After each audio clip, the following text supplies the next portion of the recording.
ശരീരങ്ങൾക്ക് ഉപരിക്കുന്ന സ്നേഹവും ശരണവും രക്ഷയും ഞങ്ങളെ ഫലമണിയുന്നതിനും നിരന്തരം ഞങ്ങളെ സ്തുതിക്കുന്നതിനും അങ്ങയുടെ ദാനത്തിലും ഗൃഹത്താൽ ഞങ്ങളെ സഹായിക്കണമേ. പിതാവും പുത്രനും പരിശുദ്ധാത്മാവുമായ സർവേശ്വരായ നയിക്കും. എന്റെ സഹോദരരെ, നിങ്ങൾ ശ്രദ്ധയോടെ കേൾക്കുവിൻ. എബ്രായർക്കുള്ള വായന അധ്യായം 5 വാക്യങ്ങൾ 1 മുതൽ 6 വരെ.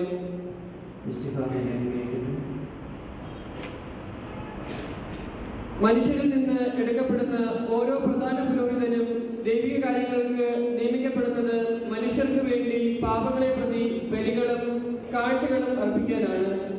അവൻ തന്നെയും ബലഹീനതയ്ക്ക് വിധേയനായതുകൊണ്ട് അജ്ഞരോടും വഴിതെറ്റിയവരോടും ആർദ്രതയോടെ പെരുമാറാൻ അവന് കഴിയും. ഈ കാരണത്താൽ അവൻ ജനത്തിന്റെ ജന്മ പോലെ തന്നെയും പാപങ്ങൾക്ക് വേണ്ടി ബലി അർപ്പിക്കേണ്ടിയിരിക്കുന്നു. അഹറോനെ പോലെ ദൈവത്താൽ വിളിക്കപ്പെടാതെ ആരും തനിക്ക് വേണ്ടി തന്നെ ഈ ബഹുമതി ഏറ്റെടുക്കുകയല്ല. അതുപോലെ മിശിഹായും പ്രധാന പുരോഹിതനാകുന്നതിന് തന്നെ തന്നെ മഹത്വപ്പെടുത്തിയില്ല. നീ എൻ്റെ പ്രിയപുത്രനാണ്, ഇന്ന് ഞാൻ നിനക്ക് ജന്മമേകി എന്ന് അവനോട് പറഞ്ഞവൻ തന്നെയാണ് അവനെ മഹത്വപ്പെടുത്തിയത്. അവിടുന്ന് വീണ്ടും മറ്റൊരിടത്ത് പറയുന്ന പോലെ മെൽക്കിസേദെക്കിന്റെ ക്രമപ്രകാരം നീ എന്നേക്കും പുരോഹിതനാണ്.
അവനോട് പറഞ്ഞു, മകളെ, നിന്റെ വിശ്വാസത്തെ രക്ഷിച്ചിരിക്കുന്ന സമാധാനത്തിൽ പോകുക. അവൻ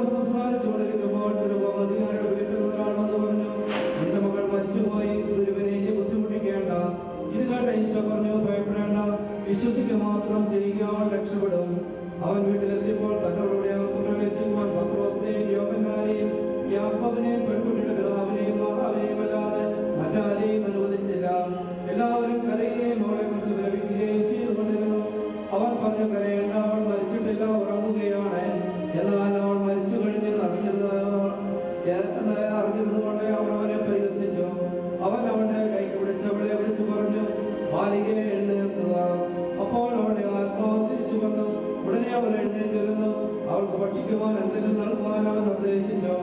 അവളുടെ മാതാപിതാക്കന്മാരാൽ പുസ്തകത്തിലായി സംഭവിച്ചത് എന്താണെന്ന് ആരോടും പറയരുതെന്ന് അവൻ കൽപ്പിച്ചു.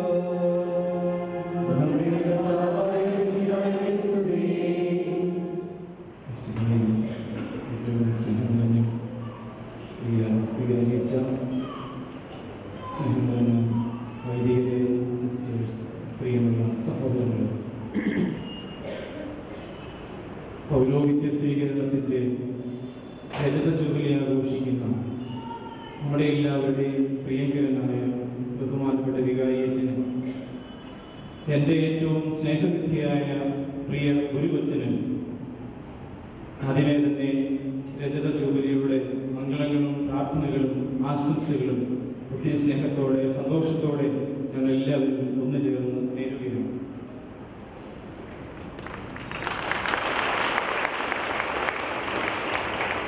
ഏലിയാശ്രീവ മൂസാക്കാലത്തിലെ മൂസാക്കാലം രണ്ടാമത്തെ ആഴ്ചയിലേക്ക് നമ്മളിന്ന് പ്രവേശിച്ചിരിക്കുകയാണ്.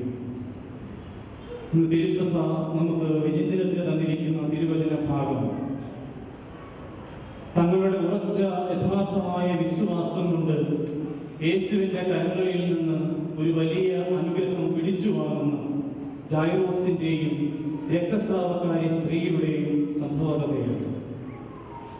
ഇന്ന് ഈ ജൂബിലി ആഘോഷവേളയിൽ എന്തുകൊണ്ടും വളരെ അർത്ഥവത്തായ ഒരു തിരുവചനമാണ്.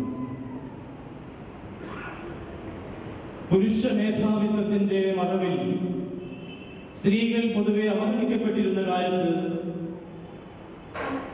രക്തസ്രാവത്താൽ അവഗണിക്കപ്പെട്ടവർ, അശുദ്ധിയായവർ, വീടും പേടും പേരും കൂടും നാടുമൊന്നും ഒരിടത്തും രേഖപ്പെടുത്തപ്പെടാത്തവർ, യേശുനാഥന്റെ മുമ്പിൽ വന്ന് നിൽക്കാനുള്ള ആത്മധൈര്യം പോലും കാണിക്കാത്തവർ, 12 വർഷം ചികിത്സ നടത്തി തന്റെ സമ്പാദ്യമെല്ലാം തീർത്ത ദരിദ്രയായവർ,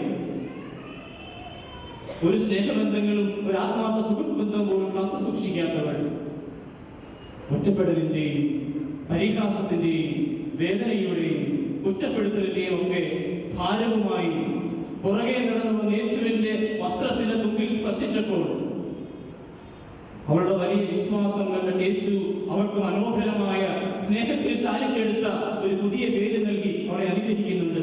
മകളെ, നിന്റെ വിശ്വാസം വലുതാണ്.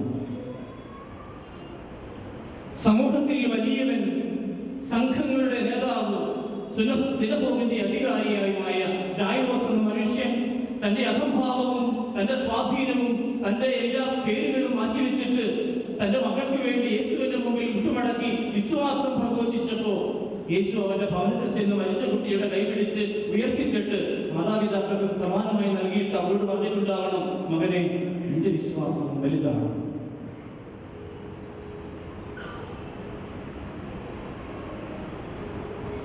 മനുഷ്യന്റെ കണക്കുകൂട്ടലുകളൊക്കെ തെറ്റിപ്പോകുന്നിടത്ത്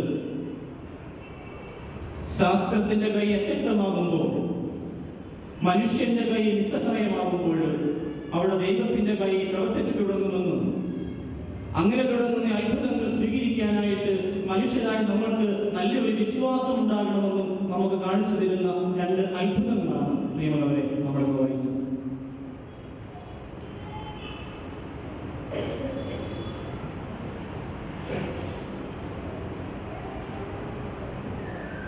ഒരിക്കല് ജനസമൂഹം തിങ്ങി നിറഞ്ഞു നിൽക്കുന്ന ഒരു സുവിശേഷ പ്രഘോഷണ വേളയിലേക്ക് സുവിശേഷ പ്രഘോഷകനായ നല്ല പാട്ടുകാരനായ ഒരു മനുഷ്യൻ കടന്നു വന്നു. അവൻ വേദിയിലേക്ക് കയറി മൈക്ക് കയ്യിലെടുത്തു. വളരെ മനോഹരമായി എല്ലാവരുടെ മുമ്പിൽ നിന്ന് പാട്ടുപാടി തുടങ്ങി. നന്നായി പാട്ടുപാടി ആ ഗാനാലപത്തില് എല്ലാ മനുഷ്യരും ഇങ്ങനെ ലയിച്ചിരിക്കുകയാണ്. പാട്ട് നിന്നപ്പോൾ ജനങ്ങളെല്ലാം വീണ്ടും ഒരേ സ്വരത്തിൽ വിളിച്ചു പറഞ്ഞു, ഇനിയും നിങ്ങൾ പാടണം. അവരുടെ അഭ്യർത്ഥന മാനിച്ച് വീണ്ടും അദ്ദേഹം പാടി. കുറെ നേരം പാടി. ജനങ്ങളെല്ലാം വീണ്ടും വീണ്ടും വിളിച്ചു പറഞ്ഞു, ഇനിയും പാടണം, ഇനിയും പാടണം. അങ്ങനെ ഇരിക്കെ ആ മനുഷ്യൻ ജനങ്ങൾ ഇരിക്കുന്നതിന്റെ മുൻപന്തിയിലേക്ക് നോക്കി. ഒരു വൃദ്ധനായ വൈദികൻ, ഒരു പുരോഹിതൻ ജനങ്ങളോട് പാട്ടുകാരൻ പറഞ്ഞു, ഇനിയും ആ അച്ഛൻ പാടും. വൃദ്ധനായ വൈദികൻ പതുക്കെ എഴുന്നേറ്റ് വടിയുടെ സഹായത്തോടുകൂടി വിറയ്ക്കുന്ന കാലുകളുമായി വേദിയിലേക്ക് നടന്നു കയറി. മൈക്കിന്റെ മുമ്പിൽ നീണ്ട നേരത്തെ മൗനം നീണ്ടുപോയപ്പോൾ അദ്ദേഹത്തിന്റെ കവിളുകളിലൂടെ കണ്ണുനീർ തുള്ളികൾ ചാലുകേറി. എന്നിട്ട് അദ്ദേഹം അതൊക്കെ വളരെ ഭവ്യതയോടുകൂടി ഇപ്രകാരം പ്രാർത്ഥിച്ചു: കർത്താവ് എന്റെ ഇടയനാകുന്നു, എനിക്കൊന്നിനും മുട്ടുണ്ടാവുകയില്ല. ഉടനെ വാട്ടുകാരനായ മനുഷ്യൻ അച്ഛന്റെ മുമ്പിൽ നിന്ന് മൈക്കെടുത്ത് വെച്ചിട്ട് ഇപ്രകാരം പറഞ്ഞു: പ്രിയമുള്ളവരെ, അച്ഛന് ഇടയനെ അറിയാം, എനിക്ക് പാട്ടറിയാം. അച്ഛന് ഇടയനെ അറിയാം, എനിക്ക് പാട്ടറിയാം. പ്രിയമുള്ളവരെ, ഇടയനെ അറിയാവുന്ന ഒരു വൈദികനെയാണ് ഞാൻ നിങ്ങളുടെ മുമ്പിൽ പരിചയപ്പെടുത്തുക. ഇടയനെ അറിയാവുന്നവൻ, ഇടയ ധർമ്മം അറിയുന്നവൻ, ആടിനെ അറിയുന്നവൻ, ആടിന്റെ മണമുള്ളവൻ, വേദനിക്കുന്ന പാവപ്പെട്ട ആടുകളെ തൊഴിലെത്തുന്നവൻ, അങ്ങനെയുള്ള ഒരു അച്ഛന്റെ രജത ജൂബിലിയാണ് നമ്മളിന്ന് ആഘോഷിക്കുക. പൂർവകാലത്ത് ഇടയന്മാരുടെ ധർമ്മം തങ്ങളെ ഏൽപ്പിച്ചിരിക്കുന്ന ആടുകളെ കാത്തു സൂക്ഷിക്കുക എന്നുള്ളത്. ആടുകളെ മേയിച്ചതിന് ശേഷം വലിയ പാറയുടെ താഴെയുള്ള ഗുഹകളിലേക്ക് അവയെ കയറ്റി പാർപ്പിച്ച ശേഷം ഈ ഇടയന്മാർ ആ ഗുഹാമുഖത്ത് നീണ്ടു നിവർന്ന് കിടക്കും. രാത്രിയിൽ ഒരു ആടിനെങ്കിലും പുറത്തേക്ക് ഇറങ്ങണമെങ്കിൽ ഈ ആട്ടിടയന്റെ മുകളിൽ കൂടി പോകണം, അല്ലെങ്കിൽ ഇടയനെ ചവിട്ടി വേണം പുറത്തു പോകാനേ. ഒരു ചന്മായിക്കോ അക്രമിക്കോ കൊള്ളക്കാരനോ അകത്തേക്ക് കയറണമെങ്കിലും ഇടയനെ കടന്നു വേണം പോകാൻ, ഇടയനെ ചവിട്ടി വേണം പോകാൻ. 2000 വർഷങ്ങൾക്ക് മുമ്പ് ദൈവത്തിന്റെ യഥാർത്ഥമായ ഇടയഭാവം കാണിച്ചു തരാൻ പുത്രഭാവം സ്വീകരിച്ച് ഭൂമിയിലേക്ക് കടന്നു വന്ന പുത്രനായ മിശിഹ നമ്മോടൊക്കെ ഒരേ സ്വരത്തിൽ വിളിച്ചു പറഞ്ഞു: ഞാൻ ലോകത്തിന്റെ ഏറ്റവും വലിയ ഇടയനാണ്, മനുഷ്യ മക്കൾക്ക് വേണ്ടി ജീവൻ കൊടുക്കുന്ന നല്ല ഇടയൻ. പ്രിയമുള്ളവരെ, 1991 ഡിസംബർ 27 ദൈവത്തിന്റെ പരിശുദ്ധമായ അനുഗ്രഹം സ്വീകരിച്ച് വൈദികനായ നാളെ മുതൽ ദൈവജനത്തെ പാർപ്പിച്ചിരിക്കുന്ന ഗുഹാമുഖത്ത് നീണ്ടു നിവർന്നു കിടന്ന് ആളുകൾക്ക് വേണ്ടി ജീവിക്കുന്ന, ഒത്തിരിയേറെ സുവിശേഷം പ്രഘോഷിക്കുന്ന, അതിൽ ആത്മസംതൃപ്തി കണ്ടെത്തുന്ന ഒരു മഹാപുരോഹിതന്റെ, ഒരു വിശുദ്ധനായ മനുഷ്യന്റെ രജത ജൂബിലിയാണ് നമ്മളിത് കൊണ്ടാടുന്നത്. ഞാൻ സഭയിൽ പ്രവേശിക്കുക 1997 ജൂൺ മാസം 14-ാം തീയതിയാണ്. CMI സഭയുടെ തിരുവനന്തപുരം പ്രൊവിൻസില് ചങ്ങനാശ്ശേരിയിൽ ചെത്തിപ്പുഴ തിരുഹൃദയ സെമിനാരിയിലാണ് ഞാൻ ചേർന്നത്. സഭയിൽ ചേരാൻ വേണ്ടിയിട്ട് എൻ്റെ വീട് 100 കിലോമീറ്റർ അകലെയായതുകൊണ്ട് ചാച്ചനും ഞാനും കൂടെ രാവിലെ പുറപ്പെട്ടു. അപ്പൻ്റെ കയ്യിൽ 2 പെട്ടികളുണ്ട്, എൻ്റെ കയ്യിലും പെട്ടികളുണ്ട്. വീട്ടിൽ നിന്ന് യാത്ര പറഞ്ഞ്, വീട്ടിൽ നിന്ന് മാറി നിൽക്കാത്ത ഞാൻ എല്ലാവരോടും കണ്ണു നിറഞ്ഞ് കണ്ണീർ തുള്ളികളിലൂടെ യാത്ര പറഞ്ഞ് വീട്ടിൽ യാത്രയായി സെമിനാരിയിലെത്തി. ഞങ്ങളുടെ ജ്യേഷ്ഠ സഹോദരന്മാർ വന്ന് ഞങ്ങളുടെ സാധന സാമഗ്രികളൊക്കെ മേടിച്ച് സെമിനാരിയിലേക്ക് കൊണ്ടുപോയി. ഞങ്ങളെ അകത്ത് കൊണ്ടുപോയി കാഫി തന്നു. സെമിനാരിയെല്ലാം കൊണ്ടുനടന്ന് കാണിച്ചു. ഉച്ചയായപ്പോൾ ഭക്ഷണം കഴിഞ്ഞപ്പോൾ എൻ്റെ അപ്പൻ വന്നിട്ട് എൻ്റെ അടുത്ത് പറഞ്ഞു: നമ്മോനെ, ഞാൻ പോകുകയാണ്, രാത്രിയാകുന്നതിന് മുമ്പ് വീട്ടിൽ ചെല്ലണ്ടേ. പ്രിയമുള്ളവരെ, അപ്പനെ തിരിച്ചു നിൽക്കാത്തതിന്റെ വേദനയിൽ 2 കണ്ണുകൾ നിറഞ്ഞ താഴേക്ക് കണ്ണുനീർ തുള്ളികൾ ഒഴുകിയ അവസരത്തിൽ അപ്പൻ വീണ്ടും പറഞ്ഞു: മകനെ, ഞാൻ പോകുകയാണ്. ചെത്തിപ്പുഴ ആശ്രമത്തിന്റെ മുമ്പിൽ ഒത്തിരിയേറെ ജനലുകൾ ഗ്രില്ലുകളായിട്ടിരിക്കുക, നമുക്ക് പിടിച്ചോണ്ട് നമ്മൾ കാണാം. ഞാൻ ആ കവിയിൽ പിടിച്ചു നിന്നു. അപ്പൻ പുറത്തേക്ക് ഇറങ്ങി യാത്ര പറഞ്ഞു പോയി. കണ്ണുനീരം കുളിച്ച് ഞാനിങ്ങനെ കരഞ്ഞു നിൽക്കുമ്പോൾ അപ്പൻ യാത്ര പറഞ്ഞ ഇങ്ങനെ എൻ്റെ മുമ്പിൽ നിന്ന് മറന്നു പോയപ്പോൾ 2 കരങ്ങൾ എൻ്റെ തോളത്ത് വന്ന് പതുക്കെ തട്ടിയിട്ട് പറഞ്ഞു, മാറോട് ചേർത്ത് പിടിച്ചിട്ട് പറഞ്ഞു: അങ്ങനെ റോബി, നമുക്ക് അകത്തേക്ക് പോകാം. പ്രിയമുള്ളവരെ, 1997 ജൂൺ മാസം 14-ാം തീയതി എന്നെ സഭയിലേക്ക് സ്വീകരിച്ച എൻ്റെ പ്രിയപ്പെട്ട ഗുരുവച്ചനായ കല്ലുവിളത്തിലച്ചൻ അന്ന് എന്നെ മാറോട് ചേർത്ത് പിടിച്ച് എൻ്റെ തലയിൽ തടവിയിട്ട് പറഞ്ഞു: മകനെ വാ, നമുക്ക് അകത്തേക്ക് പോകാം. അന്ന് അവിടെ തുടങ്ങിയ ബന്ധം തുടർന്നുള്ള 3 വർഷക്കാലം ഞാൻ മാത്രമല്ല, എന്റെ കൂടെ ഉണ്ടായിരുന്ന 19 പേരെയും സ്വന്തമായി കരുതി വീട്ടിൽ നിന്ന് ഞങ്ങൾക്ക് വേർതിരിഞ്ഞു പോയ അപ്പന്റെയും അമ്മയുടെയും സഹോദരങ്ങളുടെയും സ്നേഹം ഒട്ടും കുറവില്ലാതെ വാരിക്കോരി നൽകി 3 വർഷം പരിശീലിപ്പിച്ച്, സ്നേഹിച്ച്, ലാലിച്ച്, ശിക്ഷിച്ചു വളർത്തി ഇന്ന് സഭയ്ക്ക് സമ്മാനമായി 7 അച്ഛന്മാരെ സംഭാവന നൽകിയ എന്റെ പ്രിയപ്പെട്ട ഗുരുവച്ചന്റെ പൗരോഹിത്യ സ്വീകരണത്തിന്റെ രജത ജൂബിലിയാണ് നമ്മളിന്ന് ആഘോഷിക്കുക. ഒത്തിരിയേറെ അച്ഛൻ ഞങ്ങൾക്ക് പഠിപ്പിച്ചിട്ടുണ്ട്.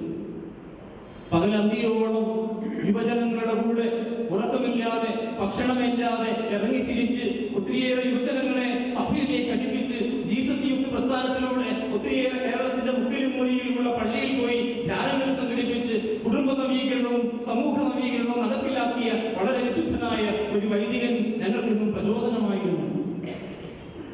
അവിടുത്തെ ഇടവകയിൽ ഭക്തജനങ്ങളോടുള്ള ഇടപെടലും പ്രാർത്ഥനകളും അച്ഛന്റെ ആരാധനകളും പ്രാർത്ഥനാ ശുശ്രൂഷകളും നടത്തല് എന്ന് ഞങ്ങൾക്കൊരു മാതൃകയും പ്രചോദനവുമായിരുന്നു. ഇന്ന് സഭയിൽ സന്തോഷത്തോടും സ്നേഹത്തോടും ആത്മാർത്ഥമായ രീതിയിൽ പ്രവർത്തിക്കാൻ സാധിക്കുന്നുണ്ടെങ്കിൽ അച്ഛന്റെ കീഴിൽ ശിഷ്യത്വം സ്വീകരിച്ച് കടന്നു വന്ന ഞങ്ങളെല്ലാവരും ഒരേ സ്വരത്തിൽ പറയും, ഞങ്ങൾക്ക് അതിനൊക്കെ വഴികാട്ടിയായത്, അതിന് ഞങ്ങളെ പരിശീലിപ്പിച്ചത്, ഞങ്ങൾക്കതിന് മാതൃകയായത് ബഹുമാനപ്പെട്ട ഞങ്ങളുടെ പ്രിയ ഗുരുവച്ചൻ. പ്രിയമുള്ളവരെ, അച്ഛൻ ഇവിടെ വന്നിട്ട് 6-ാം വർഷം നടന്നുകൊണ്ടിരിക്കുകയും നമ്മളിന്ന് ജൂബിലി ആഘോഷിക്കുകയും ഒത്തിരിയേറെ ആഘോഷങ്ങളിലൂടെ നമ്മൾ കടന്നുപോയി. ഇനി ഈ ആഘോഷവും കടന്നു പോകും. കുർബാന വഴിയും നമ്മുടെ മീറ്റിങ്ങുകൾ പങ്കെടുക്കും, അതിനുശേഷം ഭക്ഷണം കഴിക്കും, വന്ന വഴിയെ നമ്മളൊക്കെ തിരിച്ചു പോകും. പ്രിയമുള്ളവരെ, ഈ ആഘോഷങ്ങളിൽ പങ്കെടുക്കുന്ന നമ്മളെയൊക്കെ ഒരു ഉത്തരവാദിത്വം ദൈവം തമ്പുരാൻ ബലമേൽപ്പിക്കുന്നുണ്ട്. നിങ്ങളുടെ വികാരിയായ ബഹുമാനമുള്ള കല്യാണത്തിന് വേണ്ടി പ്രാർത്ഥിക്കുക. അച്ഛന് വേണ്ടി മാത്രമല്ല, വൈദിക സമൂഹത്തിന് വേണ്ടി പ്രാർത്ഥിക്കുക. ദൈവജനത്തിനെ ആത്മീയ ശുശ്രൂഷയ്ക്കായിട്ട് നിയോഗിക്കപ്പെട്ടിരിക്കുന്ന വൈദികർക്ക് വേണ്ടി പ്രാർത്ഥിക്കുക എന്നുള്ള ഒരു വലിയ ഉത്തരവാദിത്വം ഓരോ വൈദികരുടെ ആഘോഷങ്ങളും ദൈവജനത്തെ ബലമേൽപ്പിക്കുന്നുണ്ട്. ഇത് മാത്രമല്ല, എന്തെങ്കിലും സെന്റ് തോമസ് പള്ളിയിലെ ഈ അൽത്താരയിൽ ഇതിൽ പങ്കെടുക്കുന്ന മാതാപിതാക്കളുടെ മക്കൾ അല്ലെങ്കിൽ ഇതിൽ പങ്കെടുക്കുന്ന മക്കൾ എന്തെങ്കിലും ഒരാളെങ്കിലും ഇവിടെ നിന്ന് ബലിയർപ്പിക്കാനുള്ള യോഗ്യത കണ്ടെത്തണം. നമ്മുടെ വികാരിയച്ഛന്റെ ജൂബിലി ആഘോഷം വളരെ മനോഹരമായി നമ്മൾ നടത്തുമ്പോൾ മാതാപിതാക്കൾക്ക് ഒരു ഉത്തരവാദിത്വം കൂടി ദൈവം ഏൽപ്പിക്കുന്നുണ്ട്. നിങ്ങളുടെ മക്കൾക്ക് ദൈവബലി പകർന്നു കൊടുക്കുക. നിങ്ങളെന്ന് ബലിയർപ്പിക്കുന്ന ഈ ദേവാലയത്തിന് മുമ്പിൽ വൈദികരെ വിശുദ്ധ ബലിയർപ്പിക്കുന്നത് പോലെ നിങ്ങളുടെ മക്കൾ ആരെങ്കിലും ഈ ബലിവേദിയിൽ നിന്നുകൊണ്ട് ബലിയർപ്പിക്കാനുള്ള ഒരു വേദി സംജാതമാക്കുക. മാതാപിതാക്കളെയും ദൈവം ഏൽപ്പിക്കുന്ന കടമയാണ്. മക്കളെയും ദൈവം വെളിയിലേക്ക് വിളിക്കുന്നുണ്ട്. ഒരു പ്രചോദനമായിട്ട് മാറട്ടെ. പ്രിയമുള്ളവരെ, നമുക്ക് പ്രാർത്ഥിക്കാം. ആഘോഷങ്ങളിൽ മുങ്ങിപ്പോകുന്നതായിട്ട് നമ്മുടെ ജൂബിലി ആഘോഷം മാറാതിരിക്കട്ടെ. 5 വർഷക്കാലം നമുക്ക് വേണ്ടി സേവനം ചെയ്ത നമ്മുടെ പ്രിയങ്കരനായ അച്ഛൻ യഥാർത്ഥമായ ഒരു ക്രൈസ്തവ ജീവിതത്തിന്റെ ഉടമ, യഥാർത്ഥമായ വിശുദ്ധമായ ജീവിതം നയിക്കുന്ന ഒരു വിശുദ്ധനായ വ്യക്തി. ആ അച്ഛൻ നമുക്കൊന്ന് പ്രചോദനമാകട്ടെ. ഈശോ പാപിനിയായ സ്ത്രീ, രക്തസ്രാവക്കാരി സ്ത്രീയോട് പറഞ്ഞു, മകളെ, നിന്റെ വിശ്വാസം വലുതാണ്. ജായിറോസിനോട് പറഞ്ഞിട്ടുണ്ടാവണം, മകനെ, നിന്റെ വിശ്വാസവും വലുതാണ്. നമ്മളോട് പറയട്ടെ, വിശ്വാസമുള്ളവന്റെ ഈ കാലത്ത് വിശ്വാസമില്ലാത്ത വിശ്വാസികളുടെ സമൂഹത്തിൽ നമുക്ക് പ്രാർത്ഥിക്കാം. ഈശോയെ, എന്റെ വിശ്വാസവും ഊട്ടിയുറപ്പിക്കണേ.